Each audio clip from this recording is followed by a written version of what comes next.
Just off Route 70, adjacent to Patapsco State Park, there's a 300-acre woodland retreat and conference center. But it's more than just a chapel with bucolic views. It's a place that welcomes, almost demands introspection. It was beautiful. We're more than just the substance of our work. Help them understand that they're not alone in their journey. Bring people to wholeness. But it also deepens who you believe God is to you.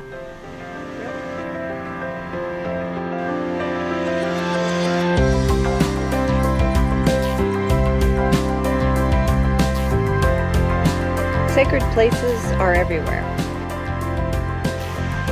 They're closer than you think. Visiting one just might change your life. Are you ready?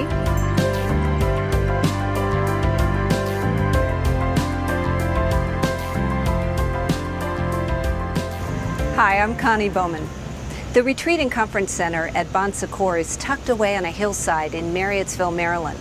To visit here is to leave the busyness of the world behind and enter peace and tranquility.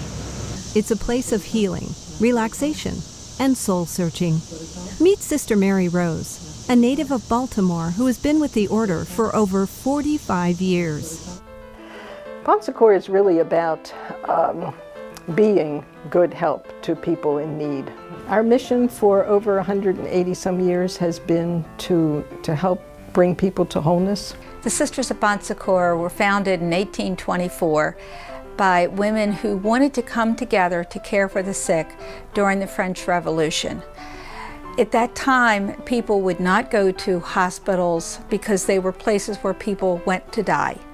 The sisters, because they stayed in the home overnight for weeks on end to care for this particular one patient, they were a model to the family and a model to the dying person, not by preaching, but they preach by their actions of prayer, of simplicity, and of dedication to God.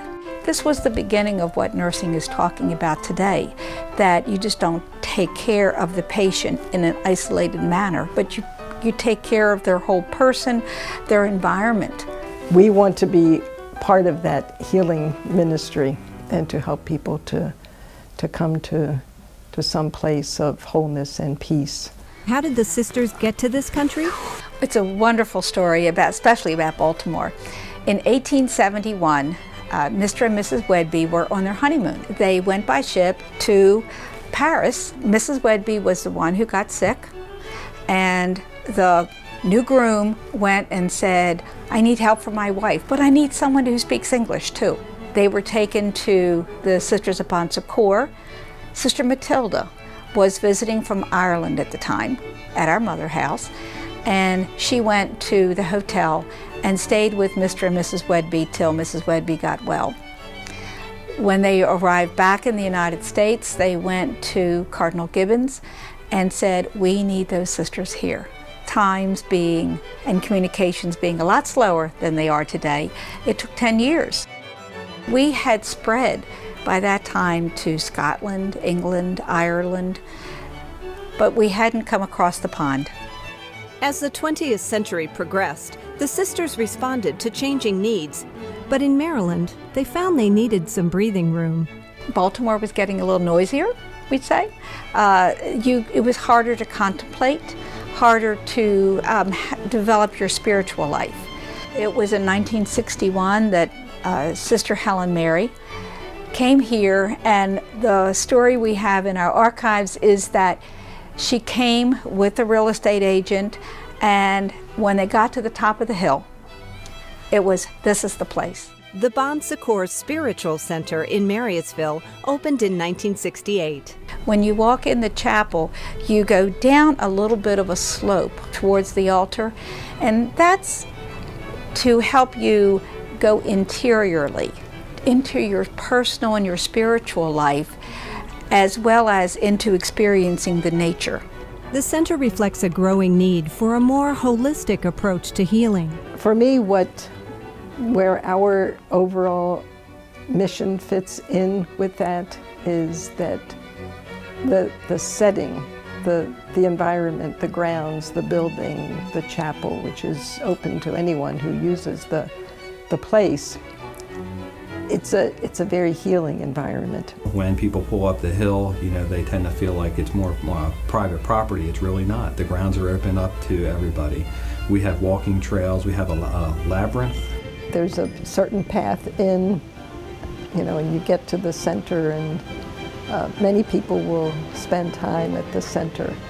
And then there's a different path that you take on the way out. We have a peace garden. One of my favorite spots is the peace garden. Out in the back there's a peace garden, just full of rocks, stones people have put just in different shapes and circles, and just being there knowing that there were so many other people there. We recently installed a gazebo in a shaded part of the property where someone can come and have some peace time and reflect. We have a library downstairs. We have a bookstore that they can come and maybe see some of the more recent publishings. We offer a lot of different programs, whether it is a group that comes in and does their own program or ones that we sponsor. When you get people, 10 or more in a room at the same time, they get to share life's events and, help them understand that they're not alone in their journey. We have been trained from years past, I was, in a dualistic. The body and the mind are separated. And now we say the body does affect the mind and the mind does affect the body and the spirit too. So that I think we need to see ourselves as whole people. There is no hospital here, but the national headquarters for the Bon Secours Health System shares the grounds with the center. The Bon Secours Health System was created in 1983. They're a nice complement to the retreat building because they too are about bringing people to wholeness. The building itself and the grounds have been so adaptable to changing. I hear the sounds of nature. It's majestic, and yet there is solitude in this place. The grounds are well cared for. The people greet us so beautifully and welcome us so wonderfully, and to know that we have come here for a special purpose. This is a quiet place, and I can read and journal and not be interrupted. There was just everything here that you could do to kind of be by yourself and figure out who you were, and it was beautiful. I kind of learned a little bit more about who I was. We talked a lot about your false identities that you bring from your childhood or from what people put on you. And I realized I'm going back into the same environment, but to be able to really hold firmly to that truth of I am a child of God and I am loved for who I am, and that nothing that anyone else willfully puts on me can stick. You just feel leaving a more whole person. For me, it was coming at a very busy season in life, and so taking several days just to unplug, literally, put away the laptop and BlackBerry in a drawer and not answer anything for 3 days, that's hard. One of the major things I learned about myself is just the deep desire I have to be obedient to how I see God leading me, but also that willfulness that rebels against that, because obedience is hard. We live in a culture that values success above everything else, and so we work hard and we work ourselves to the bone, and then we forget that we're more than just the substance of our work. As we focus on youth, as we focus on beauty, as we focus on body image and those things, it's part of denying that this is going to go away someday.